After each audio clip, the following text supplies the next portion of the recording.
Livro de 2 Timóteo, capítulo 1, versículo 9. O texto diz: que nos salvou e chamou com uma santa vocação, não segundo as nossas obras, mas segundo o seu próprio propósito e graça que nos foi dada em Cristo Jesus, antes dos tempos dos séculos.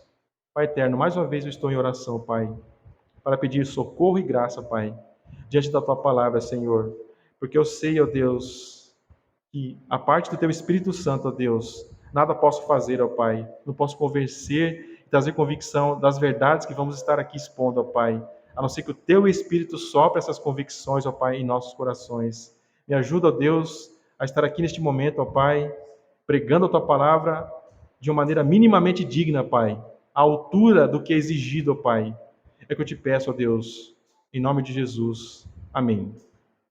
Meus irmãos, essa é uma passagem que nós vamos usar como uma base para a gente estudar, dar continuidade aos nossos estudos das doutrinas da graça. E hoje nós vamos estudar o que ficou conhecido na história como graça irresistível ou chamado eficaz. Então, para a gente poder falar disso, irmãos, em primeiro lugar, eu queria perguntar aos irmãos: os irmãos acreditam em milagres? Ou já testemunharam um milagre, seja na vida de vocês, ou viram o relato de outras pessoas? Acredito que sim, irmãos. Eu já vi vários milagres. Nós vamos falar de um milagre hoje. À luz da palavra, é o maior milagre que já foi realizado, ou que está sendo realizado ao longo da história. E qual é esse milagre, meus irmãos? É a salvação de pecadores pela graça. Esse é o maior milagre, não existe qualquer outro milagre aqui na terra que se compare a este milagre. Nós vamos ver, irmãos, de que maneira Deus opera milagres. Porque eu acredito que também os irmãos têm, de maneira muito convicta, a verdade, creem que, na verdade, de que milagres são realizados por Deus e não pelos homens. Embora possamos pensar que para que o milagre aconteça exista a necessidade da fé, mas ainda assim nós sabemos que milagres são realizados pelo poder de Deus. Isso nos leva, irmãos, ao tema que vamos pensar hoje, porque os homens são chamados por Deus, são chamados da sua condição de pecado por meio da graça. E a qualidade dessa graça com que os homens são chamados é uma graça irresistível. E nós vamos ver isso.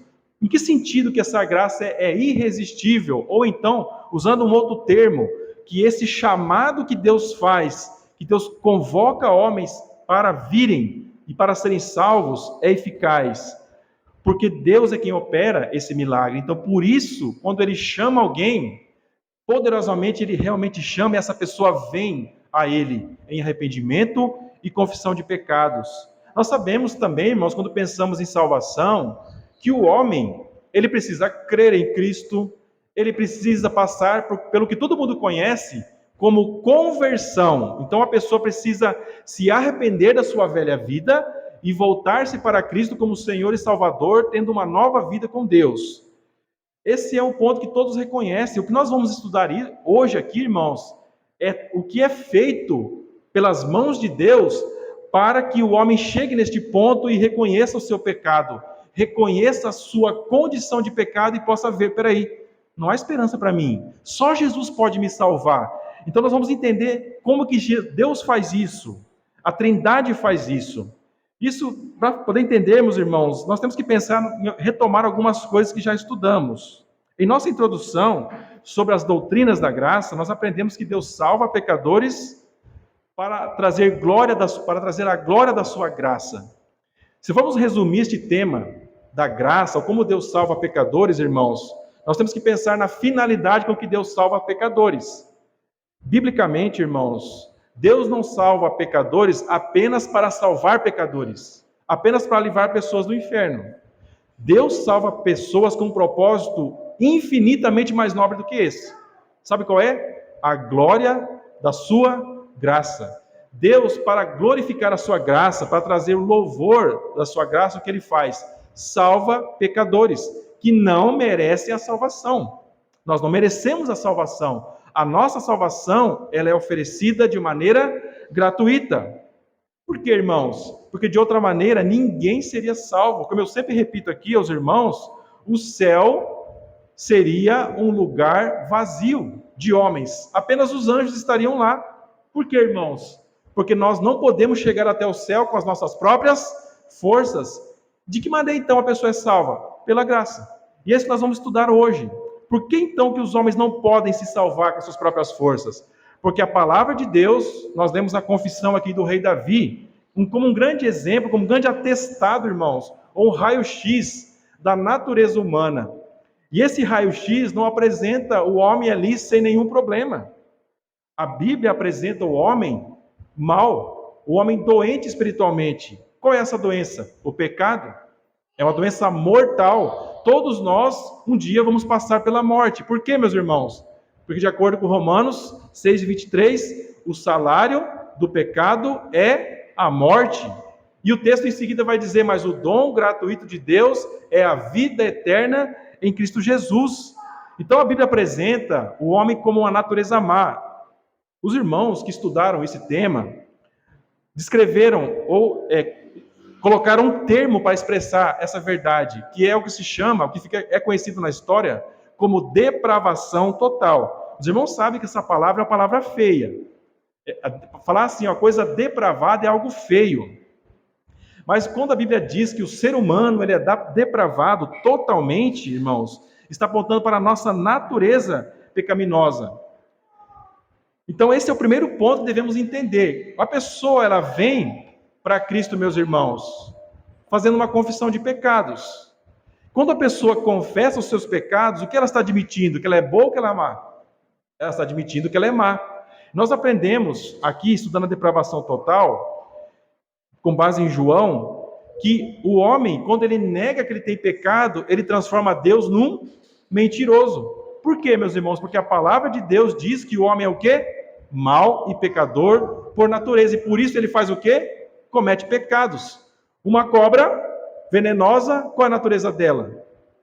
Injetar veneno nas suas vítimas. Talvez se ela não injetar todo o seu veneno numa vítima, não achar ninguém ao longo da história de vida dela e não atacar ninguém com sua presa, com veneno, se ela não fizer isso, não significa que ela deixa de ser uma cobra venenosa. Talvez você nunca tenha matado ninguém, talvez você nunca tenha cometido crimes bárbaros, mas isso não muda o fato de que nós, enquanto seres humanos, depois da queda, depois que Adão cai em pecado, todos nós herdamos o que é chamado na teologia de pecado original. Isso afeta as nossas faculdades espirituais.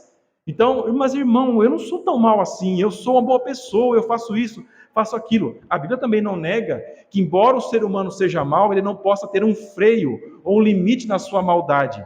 Porque nós temos que lembrar que existe um Deus no céu que é o quê? Um soberano Senhor sobre todas as suas criaturas. E mesmo os demônios não podem ir além do que ele permite. Então, irmãos, a palavra de Deus apresenta o ser humano tendo uma condição ruim espiritual, de maneira que jamais o homem, na sua condição natural, iria optar por Deus, ou escolher a Deus, ou tomar decisões espirituais.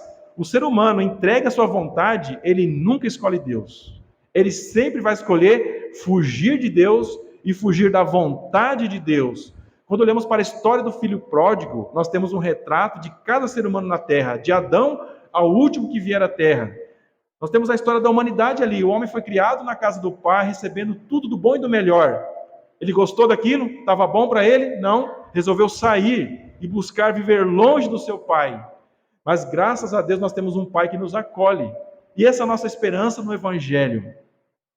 Se o homem, então, não pode ser salvo pela sua própria capacidade, pela sua capacidade de tomar decisões espirituais, porque ele está falido espiritualmente, ele está morto espiritualmente, como que um ser humano é salvo, então? Isso nos leva para um outro ponto que nós já estudamos aqui, a chamada eleição incondicional. Nós só podemos ser salvos, meus irmãos, porque Deus nos escolheu antes da fundação do mundo para a salvação. E essa eleição de Deus ela é incondicional, ou seja, não tem condições. Por quê, meus irmãos? Se Deus fosse procurar requisitos em nós, ele iria encontrar? Em mim, em você? Não iria encontrar. Ele só encontra o que em nós quando ele olha para nós, na nossa condição natural? Pecado, rebelião, desprezo a Deus. Então ele não encontraria nada. De que maneira Deus salva pecadores? Por meio de uma eleição que ele faz antes da fundação do mundo, escolhendo pecadores para a salvação. Deus elege, ou também a palavra de Deus diz, é o que se chama de predestinação. Predestina homens para receber a salvação pela graça, enquanto os outros homens são entregues à sua própria rebelião. Todo mundo já ouviu falar de um lugar que eu não gosto de falar, mas está na Bíblia, chamado inferno. Por que o inferno existe? Para colocar pessoas boazinhas lá? Não. Pessoas más vivendo em rebelião a Deus. Pessoas que sofrem debaixo da ira de Deus. Esse é o segundo ponto dessa doutrina, irmãos, histórica, né? Que nós temos sendo ensinada ao longo dos séculos. Isso nos leva para o terceiro ponto. Deus elege pessoas, o Deus Pai, na sua soberania, como Ele é rei sobre todas as coisas, Ele escolhe quem é salvo e quem não é salvo. Mas o mesmo Deus que escolhe, que tem a causa da salvação nas suas mãos, também tem o quê? Os meios para que a salvação possa se tornar uma realidade. Porque as pessoas que são salvas, ou esses eleitos, eles nascem bonzinhos? Não nascem bonzinhos. Porque se eles nascessem bonzinhos, existiria a necessidade de vir Jesus na terra? Não seria necessário. Isso nos leva então, isso agora aponta para a obra de Jesus na salvação. Jesus vem aqui na terra para oferecer um sacrifício perfeito no lugar daqueles que o Pai escolheu lá na eternidade. Então Jesus vem e expia os pecados do seu povo. Nós lemos no domingo passado, estudamos isso, com base lá em Mateus, quando vemos o anjo trazendo para José uma informação. A tua mulher está grávida e este menino você vai chamar ele de Jesus. E aí o anjo explica, o nome dele se chamará Jesus, porque ele salvará o seu povo dos seus pecados. Então, o próprio nome Jesus traz a missão dele aqui na terra. Jesus, embora ele ofereça salvação para todas as pessoas na terra, o evangelho é pregado para todo mundo de maneira indistinta, sem qualquer preconceito, mas Jesus vem para salvar apenas o seu povo. Apenas o povo dele estará onde, irmãos? No céu, na eternidade. Porque Jesus vem fazer uma expiação que é chamada de limitada. Em que sentido esse limitada? Não é uma limitação como se o sacrifício de Cristo fosse fraco, uma limitação no sentido de fraqueza, mas de objetivo, de alvo. Jesus, quando ele vem aqui na terra, ele vem com a lista. Já ouviram falar do livro da vida? Existe uma lista de nomes. E Jesus vem para expiar os pecados dessas pessoas que estão registradas no livro da vida que o Deus Pai escreveu na eternidade, antes mesmo que as pessoas viessem à existência, ou que existisse o mundo. Nota, irmãos, como eu disse no começo, um dia o homem tem que crer, um dia o homem tem que se arrepender dos seus pecados. Ele precisa responder ao Evangelho com arrependimento e fé. O homem tem que responder ao Evangelho. No entanto, a salvação não começa com o homem. Começa com quem? Com Deus. Tudo começa com Deus, se mantém com Deus e vai existir eternamente em Deus. Isso nos leva, irmãos, ao ponto que vamos estudar hoje.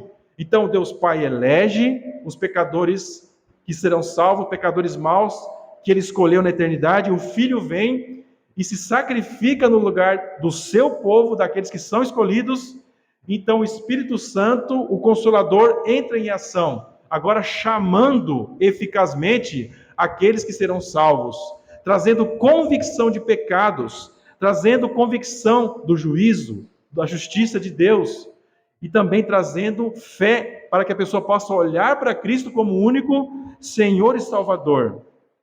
Agora, retomando, irmãos, o nosso texto, nós lemos aqui uma passagem de 2 Timóteo, no capítulo 1, onde o apóstolo Paulo está escrevendo da prisão para o jovem pastor Timóteo. E Paulo está escrevendo para Timóteo porque Timóteo estava enfrentando dificuldades, porque Paulo estava preso. Por que Paulo estava preso? Porque Paulo pregava o evangelho da graça do Senhor Jesus Cristo com fidelidade. Isso trouxe problemas para ele. Então Paulo estava preso.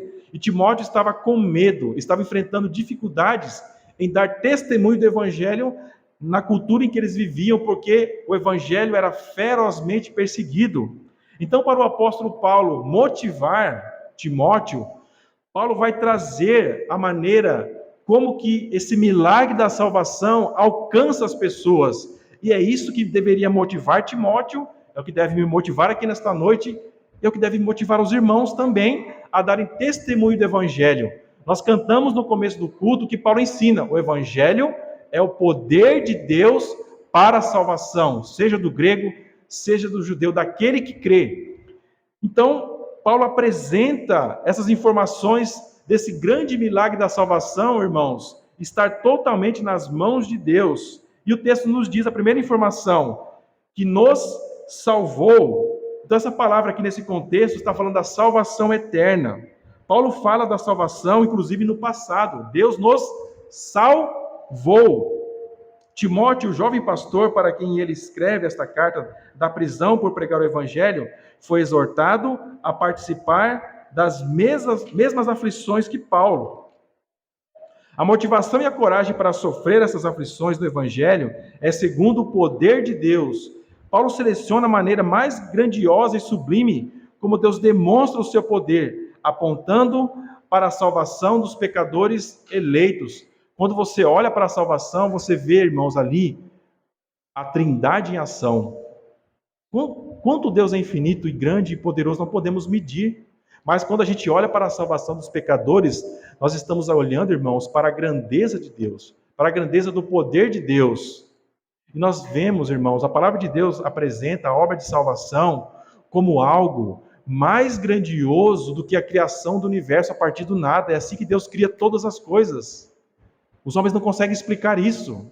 Criam teorias, porque não conseguem explicar como que todo o universo e todas as galáxias existem com tanta ordem e perfeição. Se você começa a estudar astronomia, ou se você quiser estudar os oceanos, ou a natureza, ou qualquer área da ciência, você pode chegar à beira da loucura. Tamanha perfeição, tamanho poder envolvido e energia. E isso, irmãos, não chega nem perto do poder que Deus usa para salvar pecadores maus e depravados. O poder que envolve toda a Trindade. O Deus Pai decretou a salvação dos eleitos, enviou seu Filho Jesus Cristo para salvar os pecadores. Os eleitos são salvos pelo poder de Deus, manifestado através da pessoa e obra de salvação de Jesus Cristo. No tempo preordenado, o Salvador vem ao mundo, se oferece como uma expiação pelos pecados dos eleitos. Cristo tinha um alvo previamente definido, quando ofereceu a si mesmo como sacrifício pelos pecados, uma lista de nomes registrados no livro da vida, pelos quais ele deveria viver, sofrer, morrer e ressuscitar. E é nesse sentido que nós dizemos, irmãos, que a expiação de Jesus Cristo é limitada. A salvação dos homens eleitos foi completada na morte de Cristo. Pela pregação do Evangelho, Deus nos faz participantes dessa salvação. Jesus morreu lá na cruz. O Espírito envia homens e mulheres para dar testemunho do Evangelho, para pregarem a palavra de Deus aos homens. E quando a palavra é pregada, o que o Espírito faz? Traz convicção de pecado, traz a regeneração, para que uma pessoa possa ser ressuscitada dos mortos, para que ela possa compreender essas verdades de uma maneira espiritual, entender elas e discernir elas espiritualmente e se entregar a Cristo. Ter uma resposta apropriada quando ele ouve o chamado do Evangelho, convocando ele para crer em Cristo para a salvação. Deus nos faz participantes dessa salvação, que não é encontrada em nenhum outro nome, a não ser em Jesus Cristo. E por isso não deve ser buscada em nenhum outro lugar, a não ser em Cristo, que é proclamado a todos os homens pela pregação do Evangelho. Então, é isso que fica muito claro. Quando Paulo quer motivar Timóteo a pregar o Evangelho, ele diz que nos salvou, que Deus nos salvou. Em seguida, Paulo vai explicar como que Deus nos salva. E chamou com uma santa vocação. Aqui nós temos, então, Paulo agora querendo explicar que a obra de salvação é um grande milagre de Deus. E como que essa obra de salvação, esse grande mistério que foi revelado aos homens, chega até a cada um de nós. Os homens correm atrás de grandes mistérios buscar fórmulas para problemas muito grandes, e gastam a sua vida, gastam muito dinheiro, irmãos.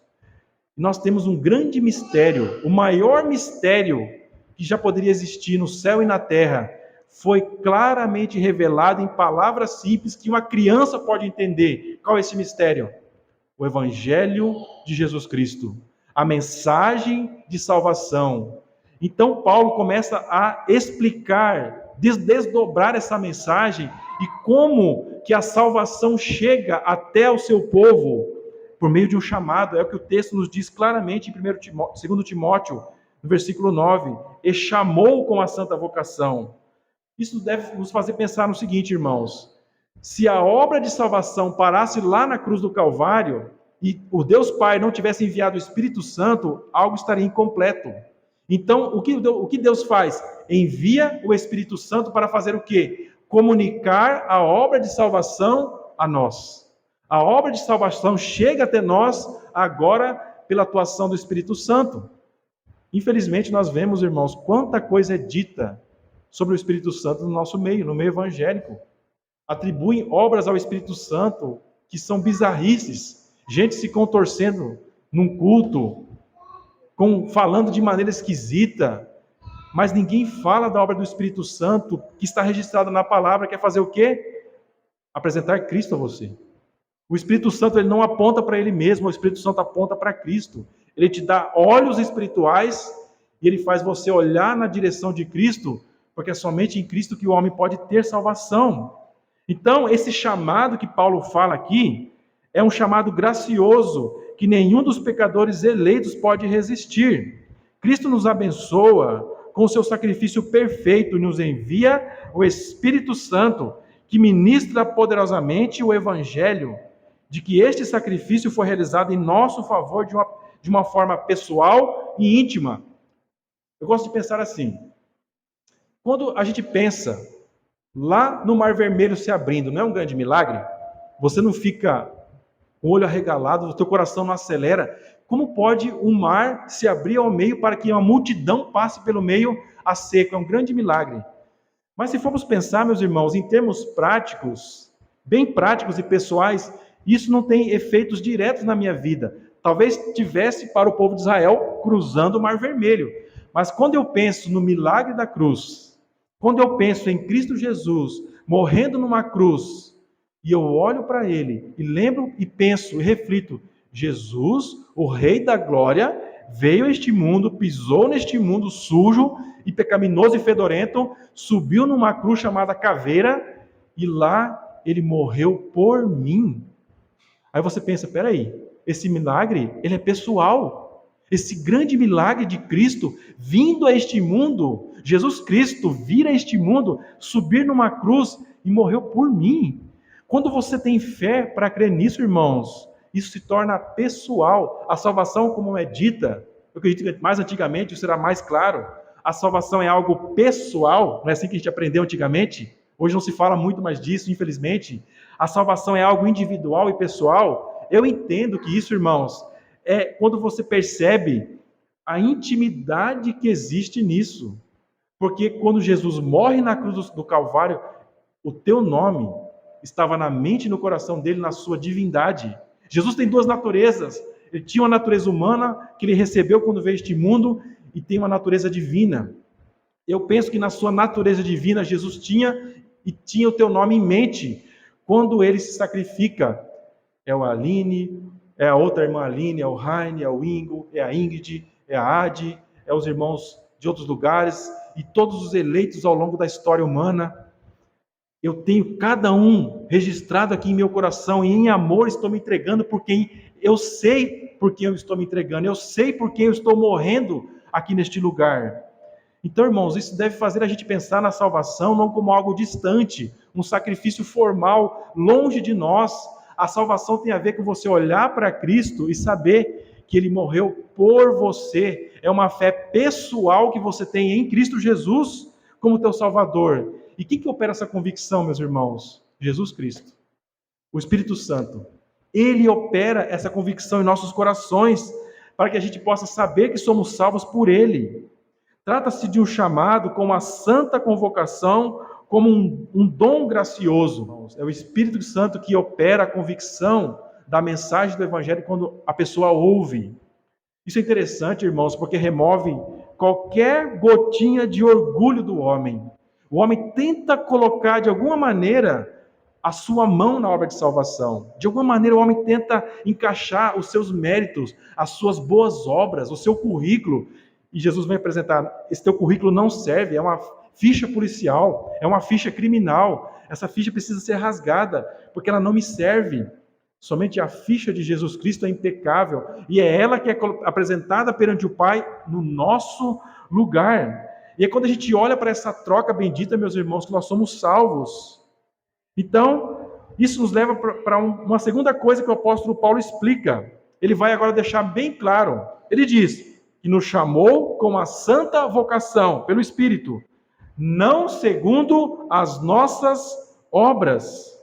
Pense, irmãos, Paulo está deixando muito claro a doutrina da graça aqui. Não é por tuas obras. Por que Paulo enfatiza tanto? Se você pegar o livro de Romanos e estudar ele, Paulo vai explicar o evangelho da graça. E ele vai gastar grande parte das letras ali nessa carta, irmãos, tentando provar, à luz da palavra, que o homem não é salvo por obras, mas pela fé em Cristo Jesus.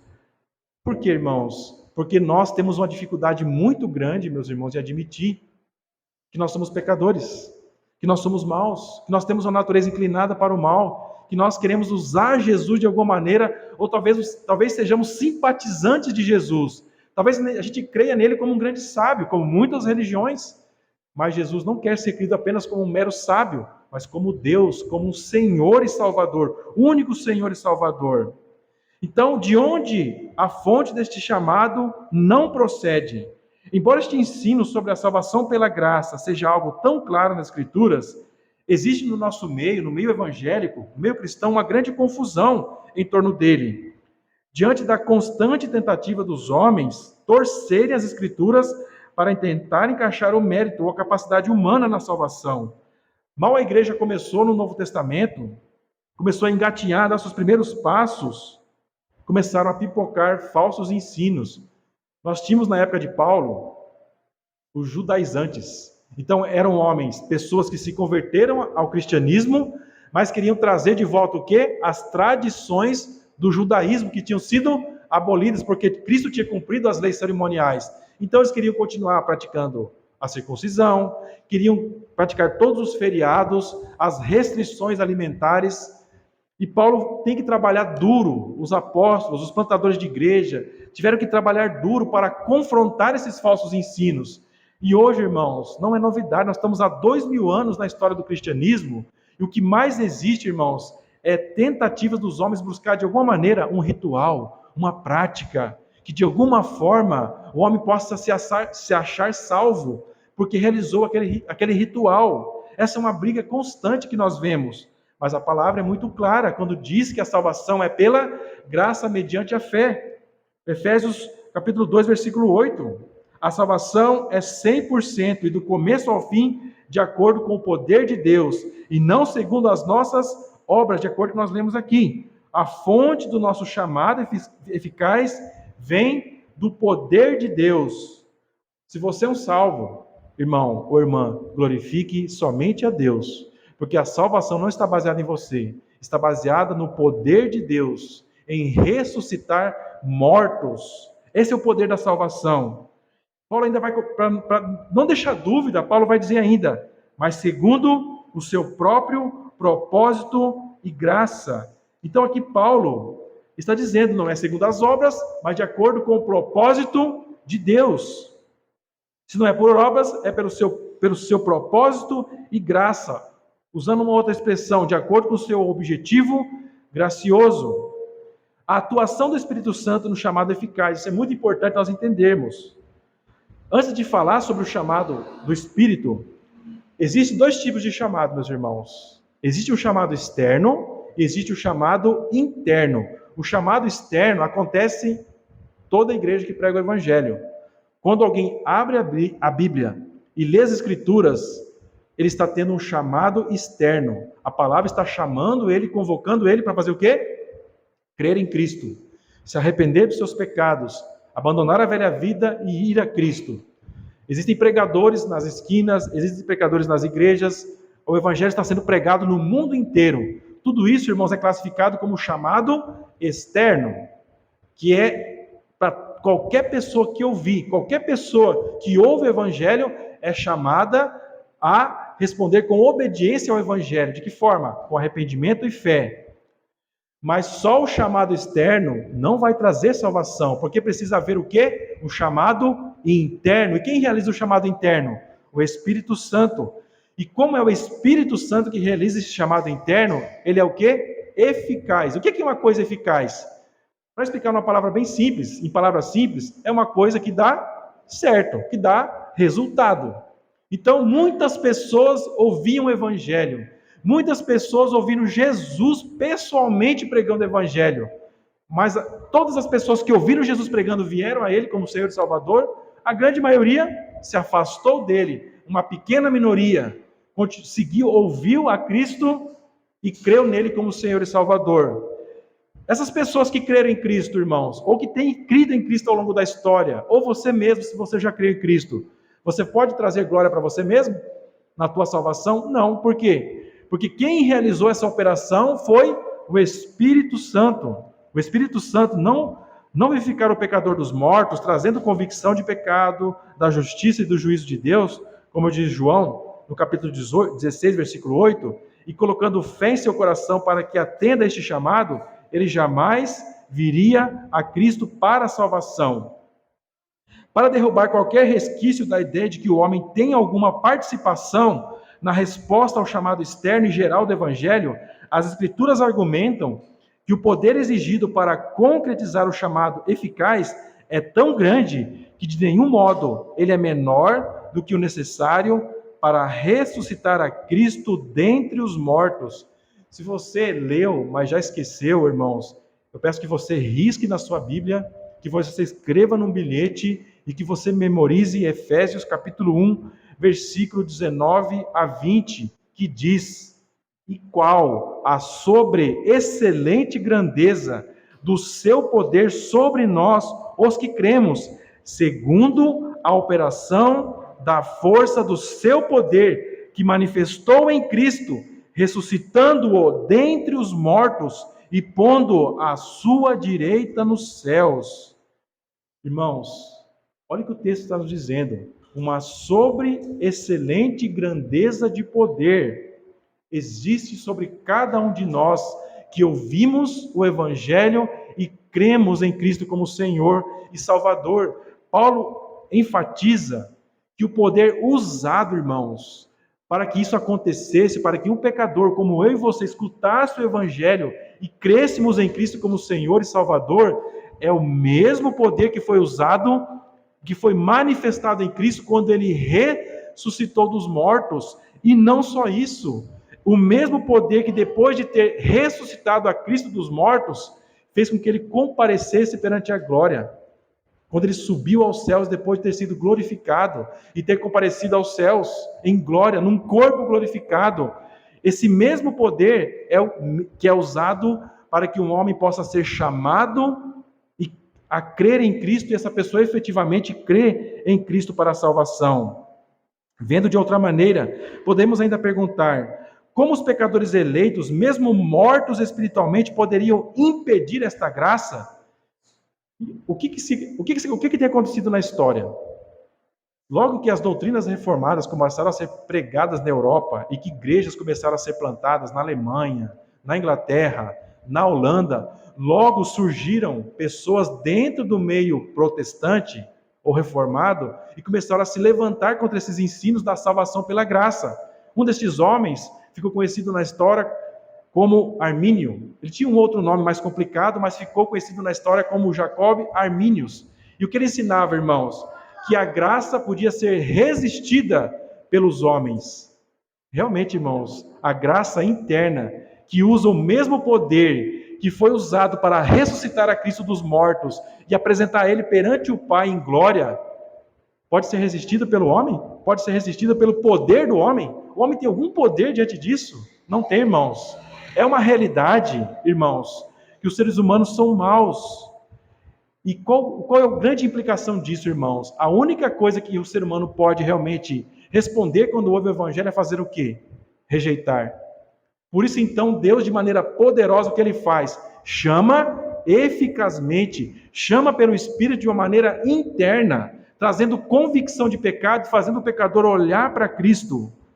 A glória da salvação dos eleitos pertence somente ao Senhor. Quando o pecador responde internamente à chamada geral do Evangelho, estendida a todos os homens, jamais poderá acreditar qualquer glória em si mesmo ou em qualquer outra coisa, exceto no Deus Pai que elegeu ele antes da fundação do mundo, no Deus Filho que expia os seus pecados de uma maneira poderosa e o Espírito Santo que chama ele eficazmente.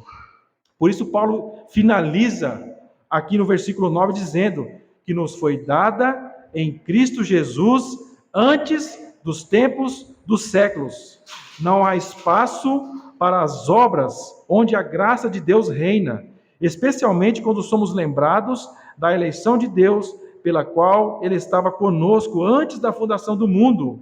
Em Efésios podemos ver claramente que Deus salva pecadores, elegendo e predestinando alguns homens para receberem a graça para o louvor da sua graça, irmãos. Então, quando a gente pensa, algumas pessoas pensam, mas irmão, quando a gente estuda isso daí, parece que a salvação é algo distante, é algo frio, é algo longe da gente. É o contrário, irmãos, é o amor de Deus. Eu sempre brinco dessa maneira, ilustro. Nós na nossa juventude ali, né, quando a gente escolheu a nossa esposa, tinha talvez outras opções, mas nós escolhemos especificamente uma mulher para ser a nossa esposa. Por que fizemos isso? Porque nós a amamos, sem conhecer ela direito, sem exatamente saber, nós na nossa limitação escolhemos, por quê? Por amor. Deus nos escolhe, irmãos, divinamente, e quando nós pensamos nisso, a escolha de Deus está baseada muito intimamente no seu amor. Isso nos leva a uma conclusão. O Evangelho é o poder de Deus demonstrado através da salvação dos pecadores eleitos pela graça. O Deus Pai decreta a salvação dos pecadores que foram eleitos antes da fundação do mundo em Cristo. O Deus Pai, para concretizar a salvação dos eleitos, quem Ele envia? Jesus Cristo, para salvar os pecadores através do que Ele é e do que Ele fez. Jesus é o Filho de Deus que se ofereceu como um sacrifício perfeito pelos pecadores eleitos que são o seu povo. Após a obra de expiação ilimitada ter sido consumada na cruz, com a morte do Cordeiro de Deus e o sacrifício ter sido recebido, e o selo divino da aprovação através da ressurreição de Jesus dos mortos, o Espírito Santo é enviado ao mundo para chamar eficazmente os pecadores que foram escolhidos pelo Pai. Sabemos que todas as pessoas já nascem em pecado e são totalmente depravadas. Isso as torna naturalmente indispostas e incapazes de discernir e tomar decisões espirituais boas. Pecadores em seu estado natural só poderão fazer uma coisa: resistir ao chamado do Evangelho para a salvação, negando sua condição de pecado, mesmo diante do testemunho de Deus sobre isso em sua palavra. Pecadores preferem dizer que Deus é mentiroso, como diz João, do que confessar seus pecados. As pessoas, meus irmãos, preferem ir ao inferno do que admitir que são maus e que necessitam do Salvador, que é Jesus Cristo. Essa é uma dura realidade, irmãos. Por que o ser humano faz isso, irmãos? Por que o ser humano recusa a salvação? Porque essa é a sua natureza. No seu estado natural, o ser humano não vai ficar no meio termo, tendo com a sua própria capacidade, fazer uma escolha entre Deus e a sua própria vontade ou o mundo. Deus precisa intervir na nossa história. Deus precisa intervir na tua realidade para que você possa vir a Cristo, para que você possa usufruir das bênçãos espirituais que Ele oferece por meio de Cristo. É por essa razão que as Escrituras claramente indicam que se Deus não chamasse os pecadores eleitos através do Espírito Santo com um poder tão grande quanto o poder que empregou para ressuscitar a Cristo dos mortos, eles também jamais ouviriam a verdade do Evangelho e seriam salvos. Estariam seguindo o mesmo caminho de pecado e destruição. Agora, a graça é irresistível, porque milagrosamente o Espírito Santo chama pecadores por natureza, inimigos de Deus, e eles obedecem sem qualquer resistência. Eu gosto de pensar, irmãos, quando Jesus está prestes a morrer na cruz, quando as horas estão avançando, Jesus realiza os seus últimos milagres. E o último milagre que é registrado, que Jesus diretamente realiza, é a ressurreição de Lázaro. Aquilo, irmãos, foi profético, porque a ressurreição de Lázaro dos mortos, pelo poder dele, foi uma demonstração de como Deus iria ressuscitar os mortos para a vida. Como ele converteria homens mortos espiritualmente em seres vivos eternamente, por meio do seu poder. Quando Jesus chama Lázaro, Lázaro, sai para fora. Lázaro estava morto, já estava fedendo há 4 dias. Lázaro, mesmo naquela condição de morte, Lázaro responde a Jesus Cristo e sai do túmulo e responde ao chamado de Jesus Cristo. É dessa maneira que você é salvo. Você é ressuscitado dos mortos pelo poder de Deus, o mesmo poder que ressuscitou a Jesus Cristo dos mortos, e você responde sim a Jesus Cristo. Uma das maneiras de ilustrar, meus irmãos, a graça irresistível é de uma maneira muito simples. Imagine que o Brasil tivesse um rei grandioso, poderoso. Se ele viesse aqui, todos nós estivéssemos condenados à morte por sermos escravos criminosos. Se ele dissesse aqui, Aline, venha, vocês todos venham, porque eu vou libertar você dessa condição. Nós automaticamente responderíamos a este homem. Essa é uma maneira de ilustrar o chamado irresistível, a graça irresistível. Mas o chamado que acontece conosco, irmãos, é um chamado espiritual e tremendamente poderoso. Porque Deus ressuscita a cada um de nós dos mortos. O que a Bíblia diz sobre salvação? Que ela é um novo nascimento. Se é um novo nascimento, porque, irmãos, nós estávamos mortos. Um morto pode ouvir alguém? Pode se emocionar com alguma coisa? Pode entender alguma verdade? Não pode. Assim também nós, irmãos. Se Deus não opera em nós, a gente não vem a Cristo. A doutrina da graça, irmãos, não significa que Deus arrasta os eleitos com uma corda, arrastando por cavalos. E essa pessoa vem esperneando e reclamando porque ela não quer vir. É ao contrário. Deus converte a vontade da pessoa, a vontade inclinada para o mal, para fugir de Deus. Agora essa pessoa mansamente, humildemente, se entrega a Cristo como Senhor e Salvador. Por este ensino aprendemos que mesmo que os homens resistam com ódio a qualquer chamado para seguir a Cristo, por meio do Evangelho, quando o Espírito Santo vem com poder, ele vence todas as resistências e barreiras do orgulho, incredulidade e pecado, e o pecador vem a Cristo mansamente, quebrantado, confessando os seus pecados, arrependido, com entendimento claro sobre este bendito chamado que não tinha antes. E isso leva a responder com alegria e fé a esse chamado de uma forma irresistível. A graça que salva os eleitos é irresistível, porque Deus vence toda a rebelião dos nossos corações, trazendo fé em Jesus Cristo para a salvação. Uma vez que a Bíblia dá testemunho de que todos os homens são maus e totalmente depravados por natureza, eles são incapazes de se submeter a Deus através da fé e do arrependimento, a menos que Deus vença a rebelião dos seus corações. Por isso eu disse no começo que a salvação é o maior milagre que existe, meus irmãos. Você pensa que a criação do mundo é um milagre? E realmente é, mas ela não é nada comparada à tua salvação se você creu em Cristo. É um grande mover sobrenatural de Deus operando, irmãos, em todas as eras, antes de ter criado inclusive o mundo, te dando salvação, te capacitando para no tempo oportuno você crer em Cristo e se arrepender dos seus pecados. Isso não pode ser verdade, desculpa, irmãos. Alguns podem dizer, concordo com isso, o Espírito Santo pode nos levar até Deus, mas nós temos o poder de usar nossa liberdade para resistir ou aceitar o seu chamado. Isso não pode ser verdade, porque sem a graça irresistível agindo dentro do coração do pecador, transformando sua rebelião em obediência, essa liberdade sempre será usada para resistir a Deus. Se você pega, é uma ilustração, não é muito legal ela, mas eu vou usar aqui. Se você pega, irmãos, quem já morou em fazenda e criou porcos, vai poder entender essa ilustração. Você pode limpar o porquinho, dar um banho nele, fazer igual a minha tia, que passava até base na unha da porquinha, passar perfume, solte ela. O que ela vai procurar? O lugar limpo ou a lama? A lama. Porque essa é a sua natureza. Então, os homens entreguem a sua própria vontade, o que ele vai fazer, irmãos? Se aproximar de Deus ou fugir de Deus? Vai fugir de Deus. O homem tem uma natureza que inclina ele para fugir de Deus em rebelião. Por isso, então, nós temos versículos como está em João 6, 64 a 65.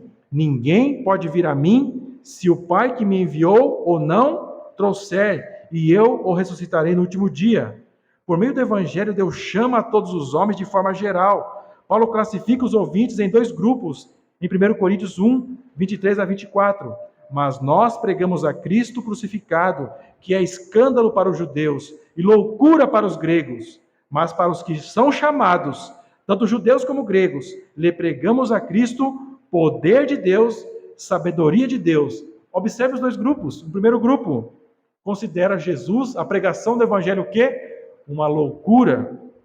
Os religiosos transformam a pregação do evangelho num escândalo. É uma pedra de tropeço. Conversa com o judeu, para você ver o que ele vai falar de Jesus. Eles escreveram um livro depois da morte de Jesus, 200 anos depois, chamado Talmud. O que eles falam de Jesus não dá para falar perto de criança, meus irmãos. Porque Jesus é um escândalo para eles. E os gentios, aqui resumido nos gregos que Paulo cita, é uma loucura. Então os homens se gabam da sua filosofia. Na época de Paulo, então eles se reuniam para poder filosofar. Quando veio Paulo pregando a Cristo crucificado, como eles consideraram a pregação de Jesus, a pregação do Evangelho? Uma loucura. Então esse é o primeiro grupo, os homens, ou vai transformar a pregação do Evangelho no escândalo, algo que eu tenho raiva, algo que vai me trazer nojo para mim, ou então é uma coisa de doido. Assim as pessoas consideram a mensagem do Evangelho no seu estado natural. Mas Paulo traz um outro grupo. Qual é esse grupo? Os que são chamados. Para esse grupo, Jesus Cristo, a mensagem do Evangelho é o quê? Poder de Deus. É o que ele diz, é o poder de Deus para a salvação. Poder de Deus e sabedoria de Deus. Por que os homens, então, classificam a mensagem do Evangelho como uma loucura ou um escândalo? Porque não existe outra forma do homem responder ao Evangelho. Ou é uma loucura, ou é algo escandaloso. Somente aqueles que são chamados percebem e conseguem discernir que a pregação do Evangelho é o quê? O poder de Deus, irmãos, e a sabedoria de Deus. Qual dos grupos talvez você esteja? Em quantos grupos você está? Você vai saber que você recebeu esse chamado e respondeu internamente, irmãos, porque você classifica e considera o Evangelho de Jesus Cristo o poder de Deus para a tua salvação. Não é o teu poder, não são as boas obras que você pratica, ou até mesmo a religião que você possui, mas o poder dele em te salvar dos pecados. Isso é a sabedoria que foi revelada e você conseguiu discernir porque Deus te chamou para isso. Se você crê nisso, irmãos, se você foi abençoado com o Evangelho de Jesus Cristo e creu em Cristo para a salvação, então você tem paz com Deus, porque você foi chamado antes da criação do mundo para receber essa mensagem, não somente ouvi-la, como tantos ouvem por aí, mas ouvir com fé, ouvir com arrependimento.